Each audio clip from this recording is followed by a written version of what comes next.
I'm pleased to introduce our speaker for today.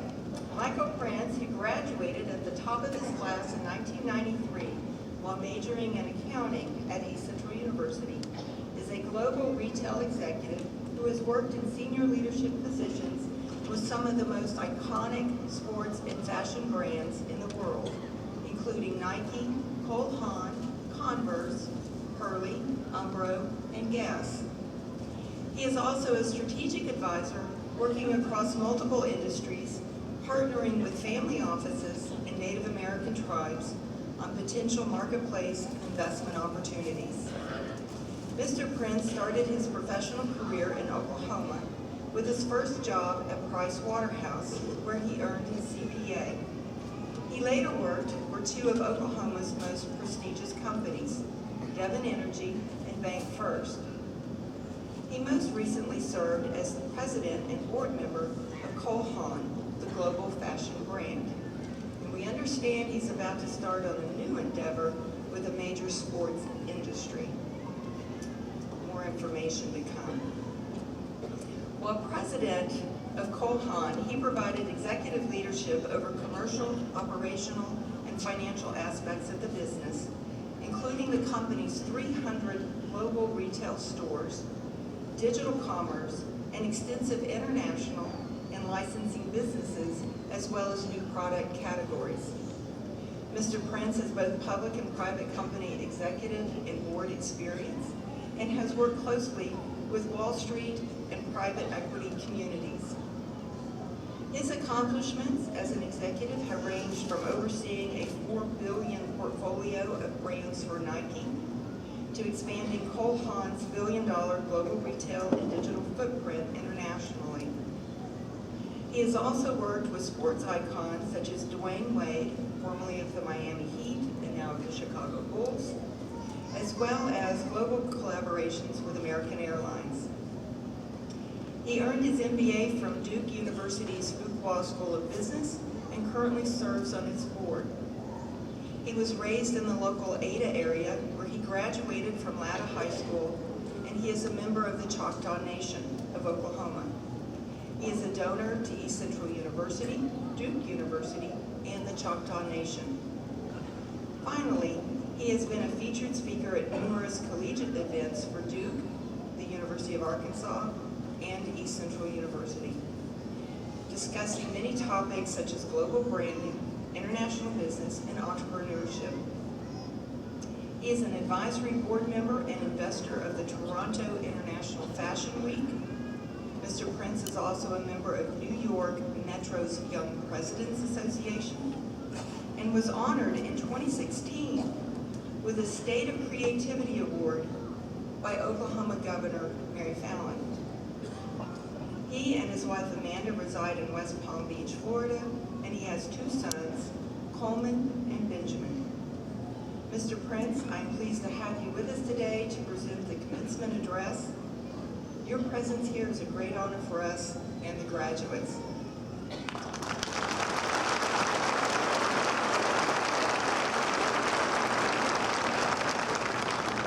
Well, I'm extremely excited to be here today. This is as good as it gets. When you get your college degree, it's one of life's defining moments. And I remember sitting on that side many years ago and thinking about the futures in front of me. And one thing I want to say about your education, it's the one thing no one can ever take away from you. Color your skin, your gender, your age, where you're from, your last name, doesn't matter. It is the great equalizer in life. And with that education, it will follow you around the rest of your life. So do it, treat it with dignity, appreciate it, and value every minute of it. And I'm so very proud of what you've accomplished, and congratulations. I also want to congratulate the parents, families, the supporters who helped make this happen. The graduates were the ones that did the heavy lifting, but without your help, maybe this doesn't happen, so thank you as well. I want to also thank the faculty and staff of this great institution. Many of them I learned under, some of them are still here, and there's a lot of new faces, but thank you guys for all you've done for the university and mentoring our great graduates to have that skill set to be successful, not only in the workforce, but in life. I also want to congratulate President Pearson. She is well deserving of the opportunity. She's a great human being. She's been a great partner for me in this process. Our first female president in the history of this university, which is over 100 years old. And she's also a fellow member of the Choctaw tribe, just like I am. So thank you for having me. I also want to thank President Pearson, President Emeritus Hargrave, and East Central for recognizing me as a 2017 Distinguished Alumni. That is just a great honor. I had a wonderful reception last night. I got this really cool bronze statue of a tiger, and it's either going in my family office or my work office, we'll see, but it's just beautiful and couldn't be more thankful for that. And I also want to thank some folks who made a big impact on my life. Dr. Darrell Williamson, who's sitting with my son Cole, folks like Tom Landis, Jerry Snow, Charlie Fletcher, who made me the person I am today. Without them, I'm not sure I'd be up here. So thank you very much. And last, but also most importantly for me, my family, my beautiful wife Amanda, my two sons Coleman and Benjamin, my parents James and Joanne Prince, my sister Lori and Maples and her family. Family is extremely important, never forget that. Family is the ones that's always with you through thick and thin. Thank you guys for supporting me. So I'm going to keep this short and simple because this is about the graduates and the families and celebrating those wonderful degrees. So I'll try to keep this to like 5 to 7 minutes, give you a few pieces of advice from me, let you know a little bit about myself. But before I do that, I just want to have some fun facts, and this will help you reflect back to 1993. This is for the graduates. Please raise your hand if you're from the Ada area or Pontotoc County. I just want to get a sense of what we have here. Okay? Please raise your hands if you're from the state of Oklahoma.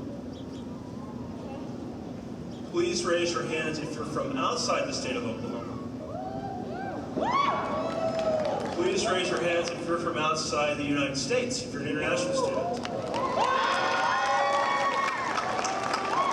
So here's what's amazing about that. When I was here in '93, we had some diversity, and I appreciate that. But it just shows you the global reach that East Central has now. We have students coming from all over the country, all over the world now to be a part of this institution. So enjoy that diversity. You'll take it with you the rest of your life, and thank all of you for being here and being a part of this institution. So I'm gonna steal someone's idea. There's this guy speaking at 2 p.m., Governor Knight. He's been around for a while. He's very popular. You guys get the fashion guy at 10. 2 o'clock, it's the governor and the guy who's about to set the Guinness Book of World Records for like most consecutive commencement speeches. So I got a tough competition on the afternoon slot. But with that being said, he has a great quote. You can get there from here. So let me say that one more time. You can get there from here. And I'm going to tell you how I got there from here. And I want to challenge you to get there from here as well. So as President Pearson mentioned, I was born in the Ada area. I grew up in a little community on a ranch called Lightning Ridge. I went to Roth schools for the first 16 years. I worked the ranch, I played baseball, I played basketball, I studied. My junior year, I transferred to Lada High School, where I graduated, played baseball, played basketball, worked hard, studied hard, and had a great time there. And then I had the decision where I was going to go to college. And East Central came to me and my family, and we came from a very modest means. And they said, we're going to give you a full academic scholarship if you'll come here and be a part of us. And my decision was made. And it was one of those defining moments in my life. It was a big decision. And I felt like I owed it to the university, to give the university and the faculty and the peers I went to school with everything I had every day. And so I worked my tail off. Then I think about my East Central years. I was in the student body, the county club. I studied hard. I had a full-time job. I worked in the pharmacy. I worked in a lumber yard. I worked at the bank. But I always kept working hard in school and outside of school. And in '93, I got the opportunity to go to work for Price Waterhouse. And if you're not familiar with Price Waterhouse, it's one of the 4 or 5 largest accounting firms in the world. And every year, big firms would come down and pick 1 or 2 graduates from East Central, and I was fortunate to get the opportunity to do that. And that was my first experience of corporate America. And with that job, I got to travel a lot domestically and some internationally. I got to work around businesses, but it really opened my eyes up to corporate America. And then I moved on to Devon Energy. But I had this urge, this yearning to say, I'm not through with my study, I'm not through learning. And I always wanted to go to business school. And I made the commitment to apply, and I was fortunate to get into Duke Business School. And it's called the Fuqua School of Business. It's one of the top 10 business schools in the world now. I sit on the board. And what that opened me up to was this whole international world that I never really had exposure to. International students, international businesses, and I learned from that. And another step in the learning process. After Duke, I was in financial services, and I get a call one day from a friend of mine who's working for this little company called Converse. They'd just been bought by Nike. They had this little shoe called the Chuck Taylor. They were doing a couple $100 million in sales and selling a few shops along the way. He said, would you be interested in working with us on the finance side? And I said, you know, I played sports, I grew up on Chuck Taylor's, Nike school, so yeah. And I took the opportunity and came in the financial role. And within 4 months, I was the CFO. And within 5 years, the company had grown to multi-billion-dollar company. We were selling 100 million pairs of Chuck Taylors on an annual basis. And I was working with athletes like Dwayne Wade doing large contracts for shoe deals. And just something that in my wildest dreams I could have never imagined doing. I would have never thought about me being in the fashion world, but I worked hard, I stayed focused, and I took opportunities that present themselves. Since that time, I've been executive at Nike out on the West Coast. I've been executive for Guess, the fashion denim company. I was recently the president of Cole Haan, and as President Pearson just mentioned, I'm about to take another opportunity in the sports world. And what's been great about that, I've been in rooms with Phil Knight, the founder of Nike.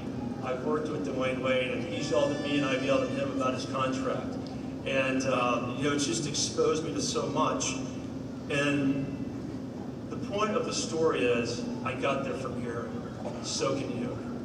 Now the theme of the rest of the commencement is, let's get to work. And as I mentioned, I'm so very proud of you and what you've accomplished, and I want you to celebrate. Take a week off, take a month off, take the summer, decompress, you deserved it. But then I'm going to challenge you, go get that first job. Let's get to work. And here's why that's important. That first job helps you get financial independence, it allows you to pay the bills, you can help your family, you can invest in the stock market, you can buy your first home, you can see the world, you can get experience. So every job's not perfect, but that first job's going to open up a lot of doors, and the faster that you can get to work and get after it, the bigger impact it's going to have on you, not only professionally, but also personally. My other challenge is going to be, go after something you love. Go after something that gets you out of bed and you can't wait to make it happen. Now I will tell you, the first part of my career, I didn't do that. So I made that mistake. I went after what I felt like made sense, what maybe other people wanted me to, and I didn't realize that I wasn't following my passion until I took the job at Converse, and then I realized I'm working in the sports world, I'm working with great athletes, I'm working with retail, I'm working with customers. And then I realized, okay, now I know what I want to do with the rest of my life. So my challenge to you is, think about what you're most passionate about and get after it, make that happen. And don't go through the motions of life, but make life happen. Thoreau, the great poet, has a quote, go confidently in the direction of your dreams. So think about that, you can do that. I also want you to realize your first job, you're going to learn. You're going to learn from your peers, you're going to learn from your mentors, you're going to learn from people that have more experience. Take that. The other thing is, there's a lot of things that you can control that will set yourself apart from many others. I've worked in big companies for the best companies in the world, and here's some just tidbits of advice. Get to work on time. Show up early. A lot of people don't do that. You'd be surprised at how many people show up late every day. Stay late. While everyone else is leaving at 5 o'clock, take that next 30 minutes to organize your calendar, clean your desk, think about tomorrow.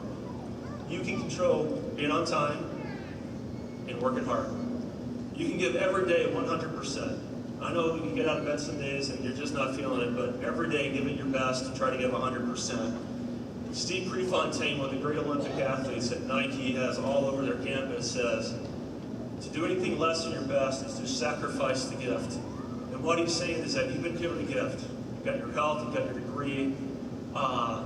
Not to give your best is to sacrifice the gift that you've been given. Have a good attitude. You can control your attitude no matter what comes your way. Be a team player. Here's one that I've seen a lot throughout the country. Be nice to others. I'll walk into meetings, I'll ask how the kids are doing, how you feeling, have a conversation. I'm just being me, just like you guys are just being you. That's how we're brought up here. That's one of the great advantages we have about being from this part of the country, is that we're just nice to people. And you can do the same. And people are blown away by that in other parts of the U.S. Be willing to debate and challenge each other, but do it with respect and dignity. Debates are great, but always respect who you're debating and always appreciate their side of the argument. Here's another one. Don't complain about your boss. Help your boss. Find out the 3 things he or she hates to do every day and figure out how you can help him do them. That's going to set yourself apart. Also, communicate. I didn't grow up with cell phones. I didn't grow up with laptops. I've learned to use them. My 6-year-old's much better at it than I am. But my advice to graduates are, understand who you're talking to. Sometimes you need to put the phone up, have a face-to-face conversation. Sometimes a phone call is better than a text. Sometimes a face-to-face meeting is better than an email. Always be aware of your environment and how you communicate. And the thing I love about East Central grads, we work hard, we have integrity, we have ethics, we respect others, and we're nice people. And that's going to go a long place for you in the work environment as well as personally. Just some other important things on Let's Get to Work. Let's get to work on seeing the world. And I never really left the state until I was 21. I took my first flight to Chicago, thanks to the university at my junior year in college. But I'm going to challenge you, take that job in Dallas. Take that trip out of the country. I want you to experience what the rest of the country and the world has to offer and bring that back here, because that's good for us. It's good for the country to see people from here out and about. It's good for the world because we bring a lot to the table. But see the world while you can. It's very important. Also, let's get to work and don't stop learning. If you have that undergraduate degree, let's get that graduate degree.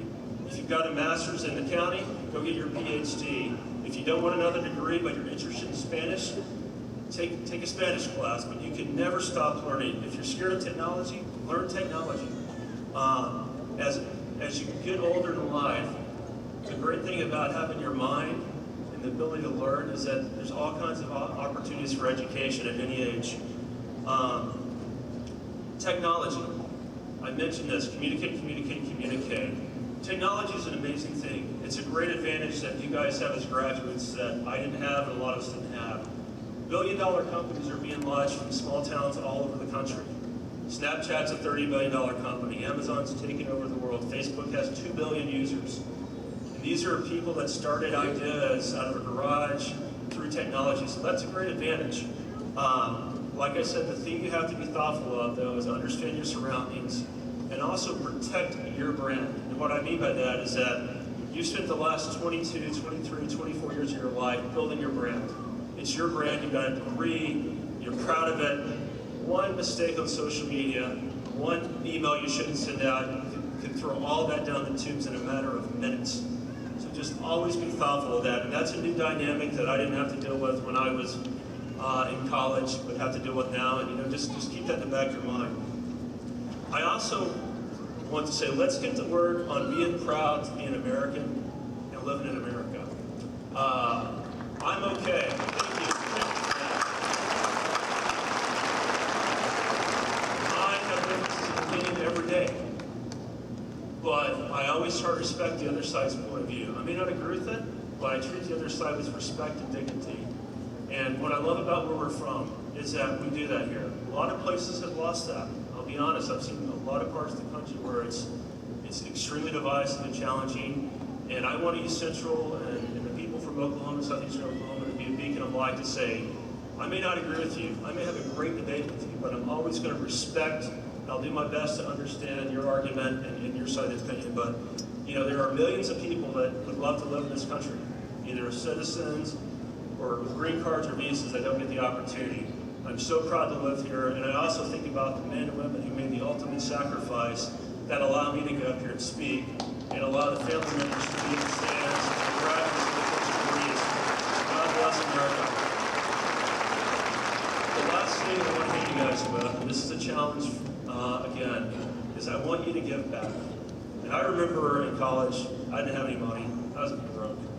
And I was just trying to get to my first job. And what I could do is give my time. And so I volunteered, I helped other students get jobs, I did what I could. So I want you, in your time's your most valuable asset, so do that. But I also want you to think about giving back. And here's just a really simple example. There's 652 graduates graduating today between the master's and undergrad programs. If every student said, in 2017, I'm just going to give $10, that's 2 Starbucks lattes, and did that every year, and the next year was 20, and the next year was 30, as you're making more money, by your 25th anniversary as graduates, that endowment would be worth $3.5 million. And it shows you that a little bit of contribution from each one of us working together can have a huge impact. And so I would like to see you guys think about doing that and say, for 2017, we're all going to throw in $5, $10, whatever you can do. I'll match it up to a certain point, but I'd love to come back 25 years from now and say, in 2017, we made this commitment, and 25 years later, the class of 2017 has the largest endowment in the history of the university. So think about that, you know, talk to your peers, but I want to help you guys do that as well. In conclusion, I just want to say congratulations again on what's an amazing, amazing accomplishment. Thank you guys so much for having me here and allowing me to be a part of just a very, very special day for you, your families, and the faculty. And remember, let's get to work and let's have fun along the way. Thank you very much.